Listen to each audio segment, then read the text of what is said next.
Bismillah. Faire l'amour avec Nick à l'arrière de la camionnette avait été spontané. Cela datait également d'une semaine, et au cours de cette semaine, Isa avait commencé à se demander si ça avait été aussi fabuleux qu'elle s'en souvenait. Aussitôt qu'il la conduisit dans sa chambre, la fit se placer face au miroir de la penderie et commença à l'embrasser dans le cou. Elle comprit que ça l'avait été. Il était si lent, si patient, si sensuel. Cet homme exerçait un contrôle absolu sur son corps et savait la rendre folle. Elle avait allumé la lumière en arrivant dans la pièce car elle voulait tout voir, savourer chaque instant de cette expérience. Quand il la regarda dans le miroir, attentif, elle se félicita de l'avoir fait. Elle aima le voir la regarder, sentir ses yeux sur elle, et elle voulut voir tout ce qu'il lui ferait. « Tu me rends absolument fou depuis l'instant où je t'ai vu à la pizzeria. Ce soir-là, murmura-t-il, les lèvres près de son oreille. Tu me rends folle depuis que tu m'as atterré dessus sur la table des desserts. » Il lui tourna le visage vers lui. « Isa, je suis désolé de n'avoir pas. Je n'étais qu'une gamine. Il fallait que tu attendes que je grandisse un peu, dit-elle en souriant. Il baissa les yeux sur elle, s'attardant sur son décolleté et le renflement de ses seins. « Tu as bien grandi. » Elle défit le bouton du col de sa chemise, puis le suivant. « Plus que tu n'imagines, chuchota-t-elle plus libre que jamais. Une femme sensuelle, capable de foudroyer un homme comme il l'avait foudroyé. Elle n'allait pas s'étendre et prendre le plaisir qu'il comptait lui donner, mais elle entendait lui en donner avec chaque molécule sensuelle de son corps. Elle lui avait offert une expérience dont elle se souviendrait jusqu'au jour de sa mort, à son tour de lui rendre l'appareil. En faisant ce qu'elle savait le mieux faire, elle inspecta rapidement la pièce du regard et repéra une chaise. « Va t'asseoir là, dit-elle. » Un sourcil levé, il obéit néanmoins, attendant manifestement avec intérêt ce qu'elle comptait faire ensuite. « Et maintenant, qu'est-ce que je fais ?» dit-il, faussement dégagé, en plaçant ses mains derrière sa tête et en s'adossant à la chaise, jambes étendues devant lui. L'espace d'une seconde, elle eut envie de simplement grimper sur ses genoux. Elle pourrait ouvrir son jean, le repousser, libérer cette puissante érection qu'elle voyait d'ici. Ce serait délicieux d'enlever sa petite culotte, de soulever sa jupe et de se laisser descendre sur lui pour le chevaucher. Pas encore. D'abord, elle voulait lui régaler les sens comme il l'avait régalé l'autre soir, à sa manière à elle. Elle saisit la télécommande, alluma la chaîne de la chambre et la régla sur une station de musique latino. Quand par miracle, le morceau qui passait en ce moment même était une chanson d'amour au rythme sensuel et envoûtant. L'idéal pour une danse. Que quand tu fais... Chut, regarde-moi, murmura-t-elle. Regarde-moi et je te mettrai en feu. Elle commença à se mouvoir, fermant les yeux et laissant la musique s'imprégner dans son corps. Depuis l'enfance, elle avait toujours eu un faible pour la musique. Toutes les musiques. Ça lui avait toujours donné envie de bouger, de tournoyer, d'onduler, de bondir ou de se plier. Elle possédait juste ce gène de la danse, qui exigeait le mouvement chaque fois que le rythme approprié frappait ses oreilles et s'infiltrait dans son corps. Celui-ci convenait parfaitement à la séduction. Concentrée sur ses propres instincts, se donnant du plaisir par le seul acte de bouger, elle savait que Nick en tirerait également du plaisir. Au début, elle dansa simplement, les yeux toujours clos. Elle rejeta la tête en arrière et enroula ses mains dans ses cheveux, ondulant des hanches. Elle tournoyait autour d'un cavalier imaginaire, glissant de bas en haut contre une cuisse invisible, frissonnant sous le contact d'une main absente. Elle entendit le faible grognement de Nick. Elle passa une main le long de son corps, les hanches ondulant toujours. Elle se caressa le ventre, glissa la main plus bas et posa les doigts sur son entrejambe. L'autre main se promena un instant sur sa poitrine, effleurant ses mamelons déjà durs. « Isa !» Elle ne le regarda pas, ne se laissa pas distraire. Au lieu de cela, elle tira sur son débardeur et le sortit de sa ceinture de jupe. Elle fit sauter la graffe et descendit la fermeture éclair de sa jupe, puis dansa jusqu'à ce qu'elle tombe à ses pieds. Elle l'ôta d'un coup de pied sans cesser de danser. Ce fut ensuite le tour de son débardeur. Elle le fit passer sur sa tête, lentement, sensuellement, laissant un peu retomber les tissus à chaque mouvement. Elle pouvait entendre le souffle de plus en plus court de Nick par-dessus la musique. Elle pouvait aussi entendre les battements de son propre cœur. Chacun de ses gestes était une invitation et une promesse. Elle enleva son haut avec élégance, même lorsqu'elle dut démêler ses cheveux du tissu, seulement vêtue d'un minuscule soutien-gorge, d'un string et de ses sandales à talons hauts. Elle se pencha en arrière et fit voler ses cheveux. « Tu me tues, sais-tu » murmura-t-il. « Alors prends soin de toi. Prépare-toi pour moi, répondit-elle, en se rapprochant, mais pas trop. Fais ce que tu veux faire quand tu me regardes danser. Je veux te prendre quand je te regarde danser. » Elle claqua de la langue et secoua la tête, incrédule, en ondulant toujours comme une femme sexuellement excitée. « Fais comme si tu ne savais pas que tu pourras me prendre, Nick. Montre-moi ce que tu ferais alors. » Elle pivota, lui tournant le dos, se concentrant de nouveau sur sa danse. Elle se pencha, posa les mains sur ses cuisses et exécuta un tortillement des fesses, destiné à lui faire perdre les pédales. Et son grondement sourd lui apprit que cela avait réussi. Elle empoigna un des montants du lit, y enroula une jambe et se pencha en arrière. La pression du bois du contre, sans sexe, enflé, la soulagea momentanément, et elle usa du montant comme elle le faisait du mât sur scène. « Isa, dit-il tout bas. » Elle lui jeta un regard en coin et sourit presque de triomphe. Il avait fini de déboutonner sa chemise, ouvert son jean et repoussé son boxeur, et sa main était refermée autour de son sexe bondé. « Oui, imagine que c'est moi que tu touches, lui dit-elle. Il ne la lâcha pas des yeux quand il commença à faire aller et venir sa main sur son sexe érigé. Ses gestes suivant la cadence de son corps contre le menton. Quand elle l'abandonna, il n'arrêta pas. « Le soutien-gorge » commanda-t-il. Elle dégrafa le soutien-gorge, faisant durer l'instant avant qu'il ne s'affale et dévoile ses seins. C'était habituellement là qu'elle clôturait son numéro. Mais ce soir, elle commençait juste. Elle se caressa, lui montrant comment elle aimait être caressée, croisant les bras, les hanches, toujours en mouvement. Elle referma les mains sur ses seins, puis elle fit rouler ses mamelons entre pouce et index. Le plaisir qu'elle se donnait et la façon dont Nick y réagissait projeta une flèche enflammée vers son sexe déjà humide. Nick s'éclaircit la gorge. Elle lui jeta un regard de côté et le vit brandir un billet de $20. Le jeu lui plaisait, il rentrait dans le fantasme. « Vous avez quelque chose pour moi, monsieur » demanda-t-elle, en ronronnant pratiquement les mots, alors qu'elle se rapprochait en ondulant. « Oui, mais vous allez devoir le gagner. » Elle se rapprocha encore et passa une jambe sur ses cuisses.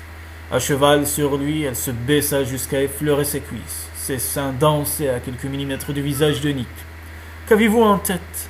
Il se pencha et voulut happer un de ses seins, mais elle recula légèrement. « On ne touche pas, » susurra-t-elle. « Je peux vous toucher, vous ne pouvez pas me toucher. » « Ce sont les règles ?»« Oui. »« Pas sûr de pouvoir les respecter longtemps, » murmura-t-il d'une voix rauque. « Vous allez devoir occuper vos mains ailleurs jusqu'à ce que je vous autorise à briser les règles. » Il reprit paresseusement sa caresse sur son sexe, plus que jamais en érection. Parce que les règles seront finalement brisées. Elle se pencha, effleurant son sexe tendu de la soie de son string. « Si vous êtes très très sage. » Elle ondula encore sur lui, plus près. Il se tendit instinctivement vers elle, l'embrochant presque de ce membre qui lui avait donné tant de plaisir auparavant. Elle le voulait, Seigneur, qu'elle le voulait. « Une petite lap dance, monsieur ?» demanda-t-elle de sa voix de rose écarlate. Il plissa les yeux. « Je ne savais pas que tu en faisais. »« Je n'en fais pas, mais vous êtes un client très spécial. » Elle ne l'avait même jamais fait, mais pensait pouvoir en faire une relativement bonne imitation. Aussi suivit-elle son instinct. Les deux mains posées sur le dossier de la chaise, elle se mit à onduler au-dessus de lui, effleurant ses joues de ses seins, adorant la délicieuse rugosité de sa barbe naissante. Elle la regardait, les yeux brillants, gémissant de désir, alors qu'elle le tentait. Si près, mais encore trop loin. « Va falloir briser ces règles très vite, » grogna-t-il. « On verra. » Les emmenant tous les deux aux limites de la folie, elle se baissa plus encore, au point que la soie trempée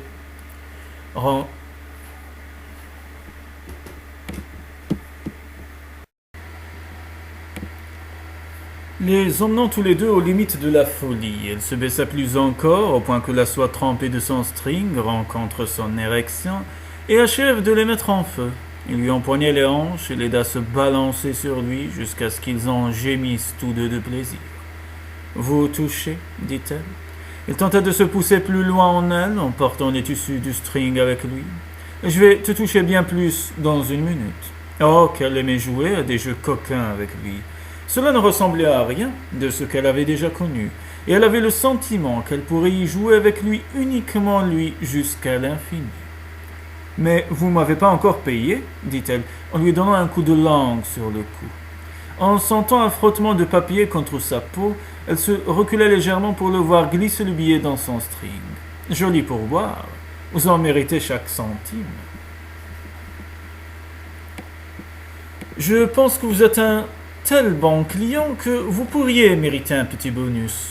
Elle-même en avait bien besoin aussi. Elle avait besoin de faire ce qu'elle avait rêvé de faire dès qu'il avait enlevé son boxeur dans la camionnette. Elle recula un peu, se mit à genoux, puis avança entre ses jambes.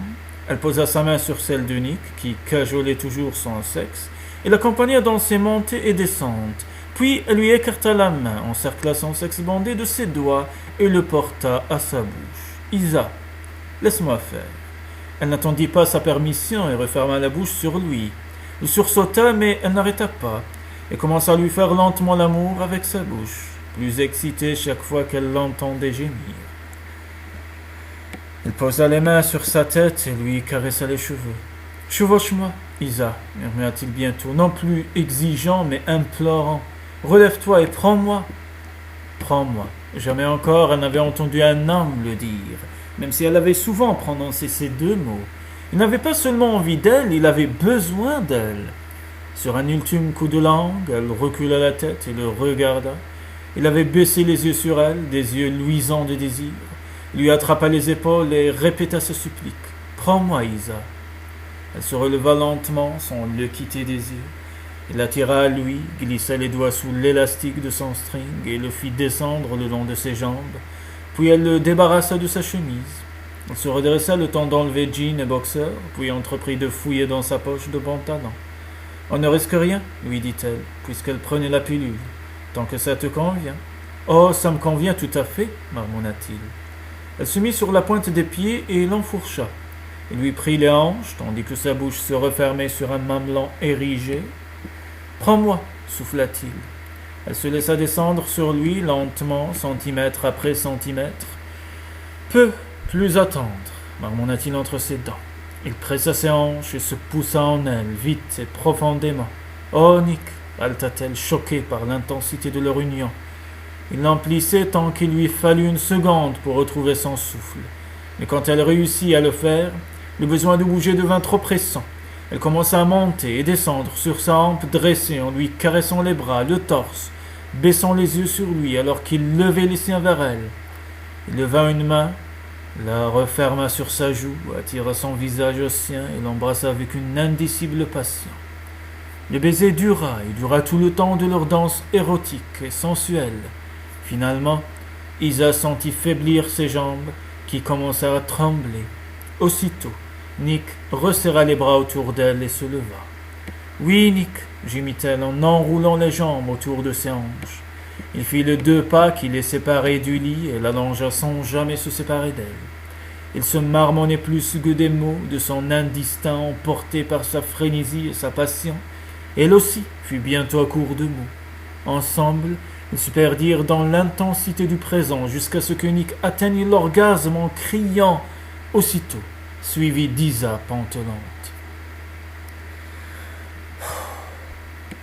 Isa avait passé la nuit dans les bras de Nick, mais elle s'était éclipsée trop tôt.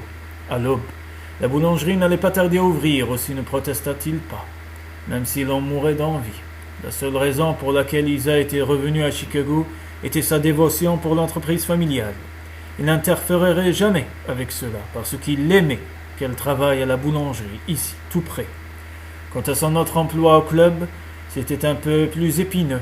Elle devait bien l'admettre. Il n'avait pas encore subi les tests, mais il imaginait bien que ça n'allait pas être évident de regarder la femme qu'il aimait se déshabiller devant d'autres hommes. Surtout qu'il ne pourrait s'empêcher de revoir mentalement le numéro exceptionnel qu'elle lui avait réservé la veille au soir. La soirée la plus incroyable de sa vie, et il était bien obligé de se demander où elle avait trouvé la force de se lever et de marcher ce matin. puisqu'il avait passé la majeure partie de la nuit entre ses jambes. Elle n'était pas la seule à devoir travailler ce matin. Tony lui avait demandé un coup de main pour la livraison d'un nouveau four chez Santori's. Il prit donc une douche, s'habilla et marcha jusqu'à la pizzeria. En passant bien sûr devant chez Natals, mais respectueux des sentiments d'Isa, il n'y entra pas. Bizarre de passer devant et de ne pas faire un petit coucou à la femme qu'il avait eue dans ses bras la nuit d'avant. Seulement, elle désirait que leur union ne soit connue que d'eux deux. Donc, il ne pouvait la tirer à l'écart, ni lui prendre la main en public, ni même lui demander de se promener avec lui. Il soupira en atteignant le restaurant. Ça n'allait vraiment pas être évident. Combien de temps serait-il capable de garder le secret? En fait, il espérait qu'elle change d'avis, qu'elle comprenne qu'elle n'aurait à renoncer à rien de ce qu'elle était en ayant une relation avec lui. Une relation, oui, il en voulait une. Il était en train de tomber amoureux, cul par-dessus tête, tout comme il l'avait soupçonné le soir où il l'avait aperçu à la pizzeria, solitaire et distante. La situation était pour le moins ironique, vraiment. Il avait peut-être trouvé la femme idéale, il était déjà amoureux d'elle, et leur union réjouirait à coup sûr tous les membres de leurs deux familles. Mais Isa ne voulait pas d'une relation. Les femmes, marmonna-t-il en poussant la porte. Son frère Tony l'accueillit en complétant. Ne peuvent pas vivre avec nous, mais elles ne peuvent pas se passer de nous non plus. Et comme d'habitude, Nick ne put que sourire.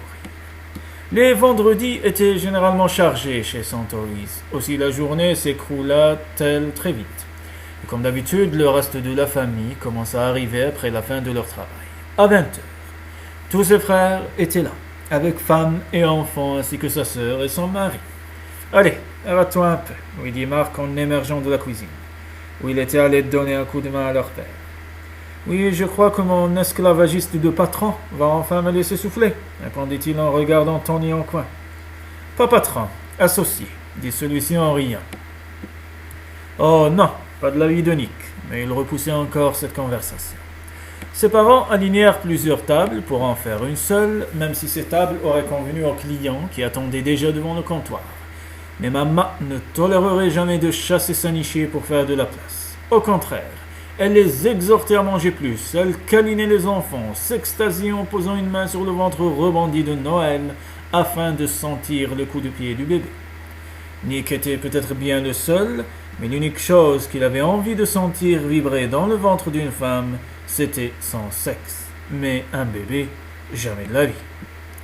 À moins que cette femme soit Isa. Pensée folle, presque dérangeante, mais qui ne le lâcha pas. « Et regardez qui voilà !» s'écria Gloria en gesticulant vers la porte. « Ma petite sœur est là, comment va Isa ?» Nick pivota aussitôt et découvrit Isa devant le comptoir. « Ah, Isabella, tu viens plus trop me voir ces derniers temps. Qu'est-ce qui ne va pas chez toi, hein ?» s'exclama maman en se levant affairée. Elle referma les mains sur le visage d'Isa, lui embrassa le front, puis elle lui prit la main et la guida vers la table. « Bouge, fais-nous un peu de place pour Isabella, dit-elle à Lucas en lui claquant l'épaule. Comme par hasard, la place qu'avait choisie maman se trouvait entre Lucas et Nick, ce qui lui donna aussitôt l'envie d'embrasser sa mère, même si Isa ne semblait pas ravie. « Ah, la joyeuse, ah, Yeshwabine. J'étais juste venu chercher une pizza en rentrant chez moi, dit-elle presque ahurie de se retrouver embarquée de force dans le repas familial. Il comprenait, sa mère était un bulldozer. Quelle petite folle tu es, la gourmande maman.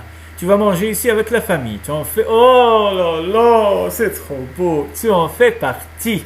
Elle dit Shirrah, nona, Shirrah. Elle voulut passer derrière la chaise d'Isa pour regagner la cuisine. Avance un peu, tu veux, dit-elle en poussant... en poussant la chaise jusqu'à ce que Isa soit si près de Nick que leurs cuisses se touchaient sous la table. Bandia. Elle avait fait exprès, se dit Nick. Elle avait allé. Et il en eut la certitude en apercevant la mimique de sa mère avant qu'elle disparaisse dans la cuisine. Ah, Shibani hein? Tout le monde voulait qu'ils se mettent ensemble s'ils savaient. Salut Isabella, chuchota-t-il du coin de la bouche. Elle lui donna un coup de pied sur la table. Alors, ça te plaît d'être revenu à Chicago, Isa? Sans Kidjo, j'imagine que ça doit te paraître peu excitant après la folie de New York. Il te faudrait vraiment trouver un débouché créatif. Il y eut un pétillement surprenant dans son œil, et tandis qu'Isa et lui échangèrent longs regards, Nick se demandait si son frère n'en savait pas plus qu'il ne l'avait prétendu quand il avait recommandé pour le poste de garde du corps de la danseuse vedette All Leather and Lace. Y avait-il aperçu Isa pendant qu'il y faisait les travaux ? Ça va, répondit Isa en souriant. Je suis juste très occupé à éviter de retomber dans mon addiction au cannoli. C'est indéniablement mon péché mignon. Tous les convives éclatèrent de rire, sauf Nick, car le ronronnement dans la voix d'Isa lui donna à croire qu'elle n'avait parlé que pour lui. Il en fut certain quand il sentit sa main, dissimulée par la nappe à carreaux, se poser sur sa cuisse. Il y avait quelque chose de vraiment excitant dans le fait d'avoir sur la cuisse et sous la table la main d'une femme censée être une simple amie.